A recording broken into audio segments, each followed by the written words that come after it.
तो कैसे हैं आप लोग? हम लोग बेटा आज लेक्चर 3 है हमारा, ठीक है। इससे पहले की बात है मैं आपको लेक्चर 2 में बता चुका हूं। हमने स्टार्ट किया था एसेक्सुअल रिप्रोडक्शन। तो इन प्लांट्स इन एनिमल्स दो था। सबसे पहले हम इन एनिमल्स से स्टार्ट किए थे। एनिमल्स में बडिंग, फिजन और फ्रैगमेंटेशन, तीन मैंने आपको लेक्चर 2 में बता दिया था। वो आप लोग जाके जरूर से देख लीजिएगा अगर आपने अभी तक नहीं देखा है तो। उन दोनों लेक्चर के बाद आज हम स्टार्ट करेंगे चौथा टॉपिक हमारा है स्पोरुलेशन। और स्पोरुलेशन के बाद एनिमल्स में सेक्सुअल रिप्रोडक्शन खत्म हो जाएगा, ठीक है। फिर आएगा प्लांट्स में वेजिटेटिव प्रोपगेशन, ठीक है। तो वो भी इसी लेक्चर में कवर करने की कोशिश करेंगे।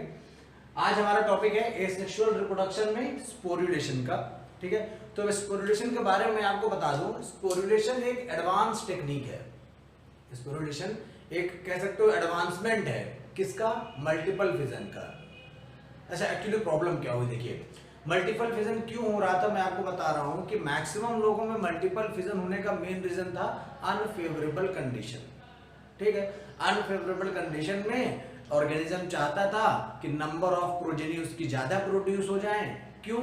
क्योंकि अनफेवरेबल कंडीशंस में मोस्ट प्रोबेबली चांसेस हैं कि वो ऑर्गेनिज्म डिस्ट्रॉय होगा या उसके स्पीसीज के बहुत सारे organism, number of organism destroy हो जाएंगे, ठीक है, या डेड हो जाएंगे, ठीक। तो उस सिचुएशन को अवॉइड करने के लिए या अपनी स्पीसीज को कंटिन्यू करने के लिए वो मल्टीपल फिजन करते थे। अब मल्टीपल फिजन में भी उन्होंने कोशिश किया कि कुछ ऐसा किया जाए कि मल्टीपल फिजन का भी जो रिजल्ट हो, मल्टीपल फिजन की वजह से भी जो नए नए और ऑर्गेनिजम्स हैं या अबंडेंट ऑफ ऑर्गेनिजम्स हैं तो मैक्सिमम के चांसेस सर्वाइवल के हों। जैसे फॉर एग्जांपल कोई एक ऑर्गेनिज्म मल्टीपल फिजन की वजह से 10 प्रोजेनी प्रोड्यूस कर दिया, ठीक है। 10 में से 8 डिस्ट्रॉय हो रही है और 2 बच रही है, तो ऐसे तो उनकी पॉपुलेशन बहुत धीरे धीरे बढ़ेगी। तो वो कोई कुछ ऐसा मतलब नेचर के दिमाग में चल रहा था, कुछ ऐसा लगातार रिवोल्यूशन चल रहा था कि किसी वजह से ऐसा हो जाए कि इस मल्टीपल फिजन में भी कुछ ना कुछ ऐसा एडवांसमेंट हो जाए जिसकी वजह से ये 10 ऑर्गेनिज्म है, 10 में से 4, 5, 6 या सर्वाइवल चांसेस ज्यादा ऑर्गेनिज्म के बन जाएं। तो वहां पर हमारा टॉपिक स्पोरुलेशन आता है, ठीक है। तो स्पोरुलेशन को मैं आपको स्टार्ट करता हूं। देखिए क्या लिखा हुआ है, when the product of multiple fission become individually surrounded by a resistant coat, ठीक है। मैंने आपको बार बार बताया कि एडवांसमेंट है। जब मल्टीपल फिजन के जो रिजल्ट हैं, मल्टीपल फिजन से जो नए नए इंडिविजुअल्स निकले हैं या नए नए इंडिविजुअल्स बने हैं, जब उनके चारों ओर एक रेजिस्टेंट कोट आ जाए। What is the meaning of resistant coat here? Meaning of resistant coat कि वो कोट जो है उस पर्टिकुलर ऑर्गेनिजम्स के चारों ओर बाहर से कवर कर लिया और वो उसको अनफेवरेबल कंडीशन में जो हार्म होने वाला है उससे बचाएगी, इसलिए नाम पड़ा रेजिस्टेंट कोट, ठीक है। तो बाय रेजिस्टेंट कोट और सिस्ट वॉल, सिस्ट बोलते हैं जो चारों ओर सराउंडिंग होती है। सिस्ट मतलब होता है एक कह सकते हो परत, है ना। तो cyst wall before their release, अब ऑर्गेनिज्म के बॉडी से पहले ही ये उनके अंदर इंसिस्टेशन, सिस्ट होने को बोलते हैं इंसिस्टेशन, ठीक है। तो इंसिस्ट हो जाए before the release from the parent is known as sporulation. तो स्पोरुलेशन क्या था? वो प्रोसेस जब कोई ऑर्गेनिज्म मल्टीपल फिजन कर रहा है और उसकी बॉडी में बाहर से ही सिस्ट बन जा रही है, बाहर से ही एक लेयर सराउंड कर दे रही है जो कि उसको बचाएगी किससे? बाहर निकलने के बाद, एनवायरमेंट में आने के बाद एनवायरमेंटल डिस्ट्रेस से या एनवायरमेंटल स्ट्रेस से जो उसको होने वाला है, ठीक। अब देखिए इंसिस्टेड प्रोडक्ट्स, इंसिस्टेड क्या है? वो जो स्पोरुलेशन के अंदर जो स्पोर्स बने थे उनके बाहर जो कोटिंग हो चुकी थी, तो अब विथ कोटिंग पूरा क्या है? मान लो फॉर एग्जांपल ये स्पोर है, ये ऑर्गेनिज्म बना था, ये उसके बाहर इंसिस्टेशन हुआ, मतलब ये सिस्ट है, सिस्ट है और ये डॉटर सेल है। When daughter cell is surrounded by cyst, ठीक है, और फिर जब ये बॉडी से बाहर आ रहे हैं तो इनको हम बोलते हैं क्या है? ये डायग्राम हो गया स्पोर का, इनको हम बोलते हैं स्पोर्स। सिंगल स्पोर, ये मल्टीपल बन जाएंगे तो स्पोर्स बोलेंगे, ठीक है। तो encysted products are called spores. तीसरा है this method of reproduction is advancement to multiple fission. बात समझ में आ रही है आपको? इस टाइप का रिप्रोडक्शन जो है ये मल्टीपल फिजन में क्या हुआ, एज एडवांसमेंट आया, मल्टीपल फिजन में क्या हुई, एडवांसमेंट हुई। स्पोरुलेशन इज फाउंड इन, अभी एग्जांपल कहां कहां पाया जाता है, तो जाहिर सी बात है अर्ली पाया जाएगा, अर्ली जब हमारा मतलब कि इन्वायरमेंट डेवलप होना स्टार्ट हुआ था। मेरे इन्वायरमेंट डेवलप होने कहने का मतलब है कि हम बहुत मेनी मिलियन ईयर्स को बात कर रहे हैं, प्री कैम्बियन की बात कर रहे हैं, ठीक है। तो वो हुआ किसमें, मोनेरेंस में, प्रोटिस्टेंस में, लोअर फंजाई, क्योंकि हायर फंजाई आते आते हमारा एनवायरनमेंट बहुत सूटेबल हो गया, तो फिर यहाँ एक सेक्सुअल रिप्रोडक्शन भी स्टार्ट हुआ, ठीक है। तो lower fungi, protista, monerans, is that clear? तो ये टॉपिक हमारा स्पोरुलेशन। अब स्पोर्स जो प्रोड्यूस होते हैं, ये स्पोर्स इंसिस्टेड डॉटर सेल्स आप कह सकते हैं। तो स्पोर्स जो है ये दो टाइप के होते हैं, जू स्पोर्स और कोनिडिया, ठीक है। जू स्पोर्स आपको बताया टाइप्स ऑफ स्पोर्स दो टाइप के हैं, जू स्पोर्स और कोनिडिया, हमारे यहाँ पढ़ना है आपको। तो जू स्पोर में स्टार्ट करते हैं। जू स्पोर में सबसे पहले है they are microscopic motile structures. तो they are microscopic means they are very small, motile मतलब दे कैन मूव। तो they are microscopic motile structure with 1 or 2 flagella, ठीक है। तो इनमें फ्लैजिला हो सकता है 1 या 2, उससे भी ज्यादा कहीं कहीं पाए जाते हैं, 3-4 तक हो सकते हैं। तो they are motile structure, they are microscopic and they can move because of flagella. अगर फ्लैजिला ना होता तो they can not move. Conidia में फ्लैजिला नहीं है तो they can not move. Second point है, अच्छा लाइफ जो है, पहले मैं अभी आपको एक सेंटेंस बता दे रहा हूं सिर्फ, और इसका रीजन वगैरह सब मैं आपको बता दूंगा जब इवोल्यूशन में आएंगे हम लोग, ठीक है। तो इसमें लिखा हुआ है इन एक्वाटिक हैबिटेट। तो लाइफ सबसे पहले स्टार्ट हुई थी एक्वाटिक हैबिटेट में, सबसे पहले लाइफ स्टार्ट हुई एक्वाटिक हैबिटेट में, बाद में हम टेरेस्ट्रियल पे आए। तो in aquatic habitat flagella help to swim in proper dispersal. Flagella होने की वजह से एक्वाटिक हैबिटेट में they can swim for proper dispersal. What was the need of proper dispersal? देखिए ये सब लाइंस होती हैं, आप पढ़ के निकल जाते हो, इनको आप समझना स्टार्ट कर दोगे तो बायोलॉजी बहुत इजी लगेगी। What was the need of proper dispersal? Again ये स्पोरुलेशन क्यों हो रहा है बेटा? मल्टीपल फिजन की वजह से। मल्टीपल फिजन क्यों हो रहा है? अनफेवरेबल कंडीशन की वजह से। तो अगर ये सारे स्पोर जितने प्रोड्यूस हुए हैं, अगर सब एक ही जगह पर रहेंगे और उस अनफेवरेबल कंडीशन का इंपैक्ट उस जगह पे ही हुआ तो स्पीशीज खत्म।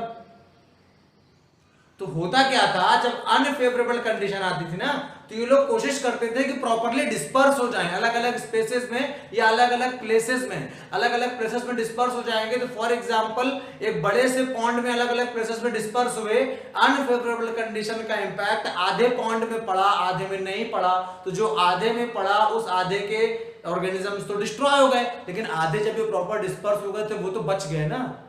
This was the reason for proper dispersal. तीसरा एग्जांपल्स में क्लामाइडोमोनास एंड ब्यूगो यूलोथ्रेक्स, ये आप याद करिएगा।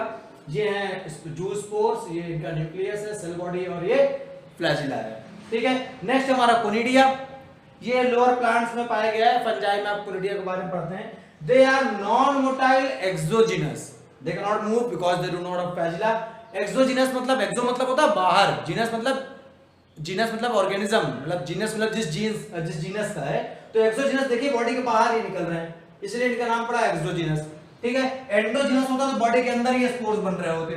तो they are non motile exogenous spores which develop through constrictions. तो देखिए ये कॉन्स्ट्रिक्शंस हैं, ठीक है, एक्स्ट्रा शेप या एक्स्ट्रा डेवलपमेंट, ठीक है। तो through constrictions on the tips of hyphae, ये हाइफी है सारे, ये रेड कलर में यहाँ पर हाइफी है, और network of hyphae is known as mycelium. ये आपने फंजाई में पढ़ा था क्लास 11th में। फंजाई लेफ्ट हैंड साइड पे लिखा हुआ है, सबसे नीचे से लास्ट थर्ड लाइन पे लिखा हुआ है, ठीक है। Network of hyphae is known as mycelium. तो यहाँ पर देखिए ये हाइफी हैं, इनके ऊपर सेकेंडरी कंस्ट्रक्शंस हैं, और ये सब क्या बनाते हैं, देखिए सबके पास अपना अपना न्यूक्लियस है। तो develop through construction on the tips of hyphae, और जब अनफेवरेबल कंडीशन खत्म हो जाएगी then they will disperse and will grow in a new organism. Is that clear? Example है Penicillium, Aspergillus, तो ये आपका दिया हुआ है कोनिडिया, एक्स्ट्रा कंस्ट्रक्शन वगैरह। तो ऐसे हमारा स्पोरुलेशन यानी एसेक्सुअल रिप्रोडक्शन इन एनिमल्स खत्म होता है। Now we have to move to asexual reproduction in plants. Asexual reproduction in animals sporulation के साथ खत्म हो गया।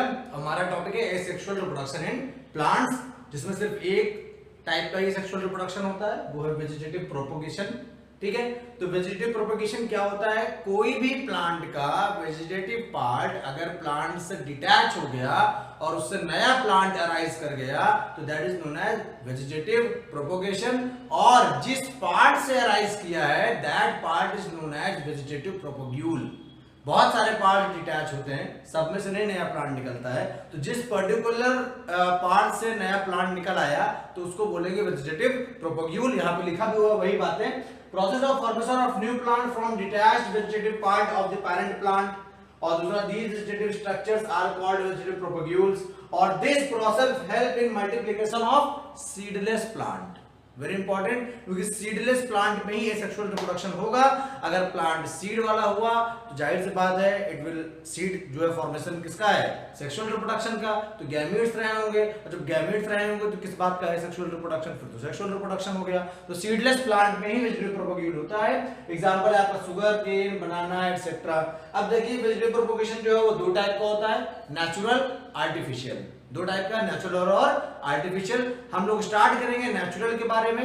ठीक है, तो नेचुरल वेजिटेटिव प्रोपोगेशंस रूट से होते हैं, स्टेम से होते हैं, लीफ से होते हैं। ठीक है, और हमारे आर्टिफिशियल कटिंग, लेयरिंग, ग्राफ्टिंग है, इसके बारे में बहुत डिटेल्ड आपको सिलेबस में नहीं है, तो जितना भी है मैं उतना कवर करने की कोशिश करूंगा आपको। तो हमारा नेक्स्ट टॉपिक अब होगा natural vegetative propagation. Vegetative propagation, ठीक है, तो नेचुरल वेजिटेटिव प्रोपोगेशन में सबसे पहले रूट्स आएगा। तो होता क्या है कि बर्ड प्रेजेंट होती है रूट्स पे, और उन बर्ड्स पे छोटा सा स्टेम, एक लीफ, तो कह सकते हो एक स्मॉल एसेक्सुअल वेजिटेटिव स्ट्रक्चर निकल आता है। स्मॉल एसेक्सुअल वेजिटेटिव स्ट्रक्चर निकल आता है जो कि कंप्लीट प्लांट को आगे डेवलपमेंट में हेल्प करेगा। तो bud present on roots grows in leafy shoots called slips. अच्छा, जो एक छोटा सा शूट निकल आया और एक लीफ निकल आया ना, उसको हम स्लिप बोलते हैं। तो एक छोटे छोटे पार्ट को स्लिप बोलेंगे। ठीक है, तो स्लिप्स को बोलते हैं, और each slip give rise to a new plant. अगर आपको समझ में आ रहा हो तो जैसे रूट्स पे है, रूट्स पे थोड़ा सा शूट निकल आया, फिर एक लीफ निकल आई, तो उसको हमने अलग कर लिया, तो एक स्लिप हो गई। उसको ले जाके कहीं पर भी प्लांट शो किया तो नया प्लांट निकल आया। ठीक है, नहीं भी शो किया तो प्लांट खुद से, तो each slip give rise to a new plant. Example है हमारे पास स्वीट पोटैटो का, टिनोस्पोरा, डेलिया एटसेट्रा। नेक्स्ट हमारा टॉपिक है अंडरग्राउंड स्टेम्स। अब स्टेम्स में कैसे होता है, देखिए underground modified stems possess buds which grow into a new plant। अब कई तरीके से हैं, सकर्स, राइजोम, बल्ब, ट्यूबर। तो थोड़ी बहुत अभी हम बात करेंगे सकर्स में कैसे होता है, थोड़ा बहुत बात करेंगे राइजोम में, बल्ब में, ट्यूबर में, और सबके एग्जाम्पल की बात भी करेंगे। तो हम नेक्स्ट टॉपिक स्टार्ट करते हैं सकर्स से। सकर्स पे, सकर्स में हम लोग बात करेंगे तो they arise from the base of erect shoot. They arise from the base of erect shoot, grow horizontally, grow horizontally।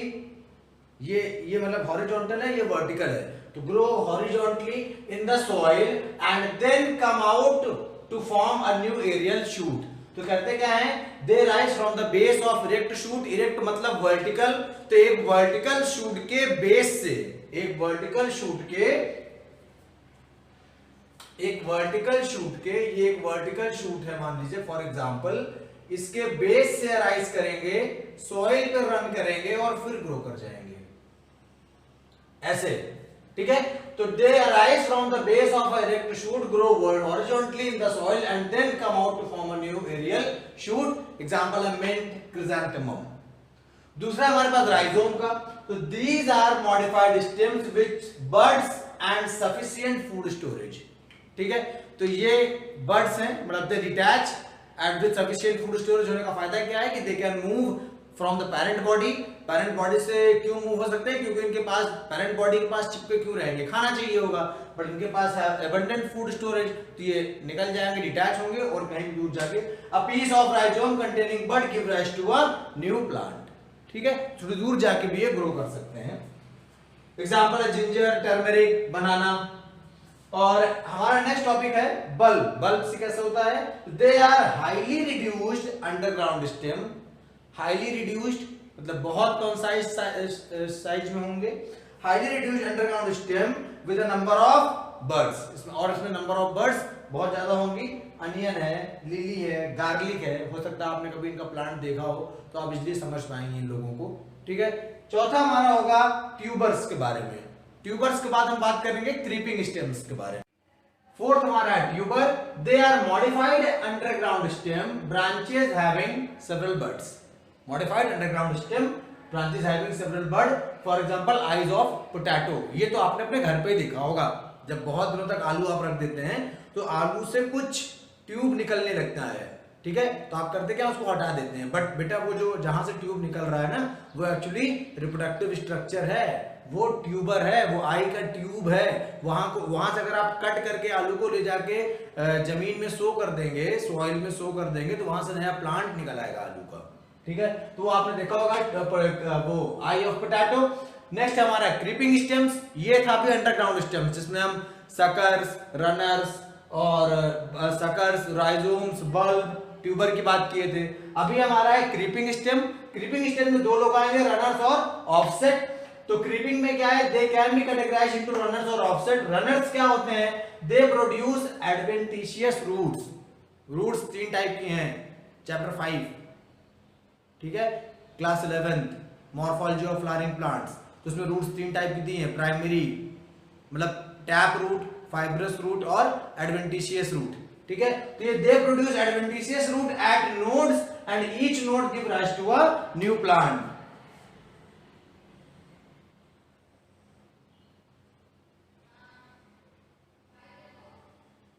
ये दो नोड्स हैं और ये बीच का इंटर नोड है,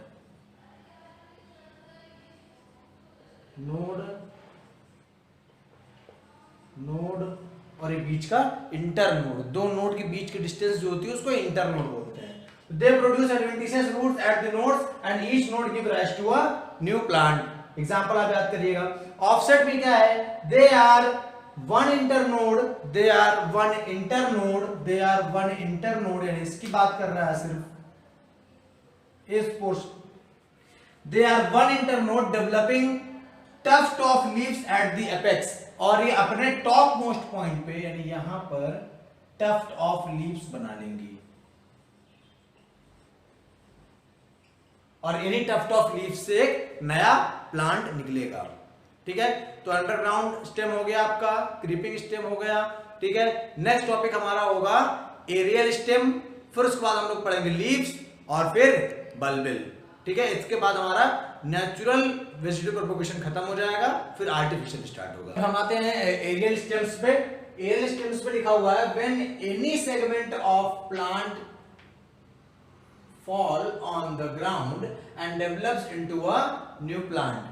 तो प्लांट का कोई भी सेगमेंट, लीफ गिर जाए, स्टेम का छोटा सा पार्ट गिर जाए, या कोई भी प्लांट का कोई भी पार्ट ग्राउंड पे गिरे और वहां से नया प्लांट ग्रो कर जाए, तो that comes under aerial stems, that comes under aerial stems. Example है पंशिया, कैक्टस एटसेट्रा, ठीक है। तो स्टेम का पार्ट खत्म। स्टेम में हमारे पास था अंडरग्राउंड स्टेम, क्रीपिंग स्टेम, उसके बाद ये एरियल स्टेम। हम आते हैं नेक्स्ट पार्ट हमारा लीव्स पे। लीव्स पे क्या है, some plant developed adventitious buds, some plant develop adventitious buds. Actually ये बड्स जो है ये मार्जिन ऑफ लीव्स पे ग्रो कर जाते हैं। Adventitious buds on their leaves which get detached and develop into a new plant. Example है Bryophyllum begonia. Next हमारा bulbil, they are fleshy birds. They are fleshy birds मतलब they have storage of food, इसलिए fleshy. They are fleshy birds develop into the axil of foliage leaves. ठीक है, they grow into a new plant when they fall off. ठीक है, जब वो mature हो जाएंगे तो fall off और they will grow into a new plant. Example है ये Oxalis lily etc. ठीक है, ये हमारा नेचुरल वेजिटेटिव प्रोपगेशन खत्म हो गया। अब हमारा नेक्स्ट टॉपिक होगा आर्टिफिशियल वेजिटेटिव प्रोपगेशन। अब देखिए पहली बात तो हमें जरूरत क्या है, जब नेचर ही इतने सारे हेल्प कर रहा है हमारी, अंडरग्राउंड स्टेम दे रहा है, क्रीपिंग स्टेम दे रहा है, एरियल स्टेम दे रहा है, रूट्स दे रहा है, लीव्स दे रहा है, बल्बिल्स दे रहा है, इतनी सारी चीजों से हेल्प कर रहा है, तो हमें जरूरत क्या है आर्टिफिशियल की। तो देखिए बेटा, प्लांट नेचुरली तब करेगा जब प्लांट मैच्योर होगा या प्लांट को जरूरत पड़ेगी। प्लांट हमारी जरूरत के हिसाब से वेजिटेटिव प्रोपगेशन नहीं करेगा, लेकिन हमारी जरूरतें बढ़ती चली जा रही हैं, तो हमें अपनी जरूरतों को कंप्लीट करने के लिए आर्टिफिशियल वेजिटेटिव प्रोपगेशन की जरूरत पड़ी। अपनी जरूरतों को कंप्लीट करने के लिए आर्टिफिशियल वेजिटेटिव प्रोपगेशन की जरूरत पड़ी, इसलिए हम करते हैं वो। और हमारा नेक्स्ट टॉपिक वही है आर्टिफिशियल वेजिटेटिव। टॉपिक पे आ गए हैं लेक्चर 3 के, जो हमारा third type of asexual vegetative propagation था वो है ग्राफ्टिंग। ग्राफ्टिंग में हम करते क्या है, ग्राफ्ट करते हैं, दो प्लांट लेते हैं, एक प्लांट का रूट पार्ट और एक प्लांट का शूट पार्ट। शूट पार्ट में याद रखिएगा ट्विग छोटी सी जरूर होती है ताकि वो ग्रो कर सके प्लांट में। तो in this method part of two plants are joined in such a way that both of them grow as a single plant, और दोनों पार्ट को लेके टाई कर देते हैं तब तक जब तक वो खुद में फिक्स ना हो जाए। अब ग्राफ्टिंग में दो चीजें होती हैं, होता है स्टॉक, एक होता है स्योन।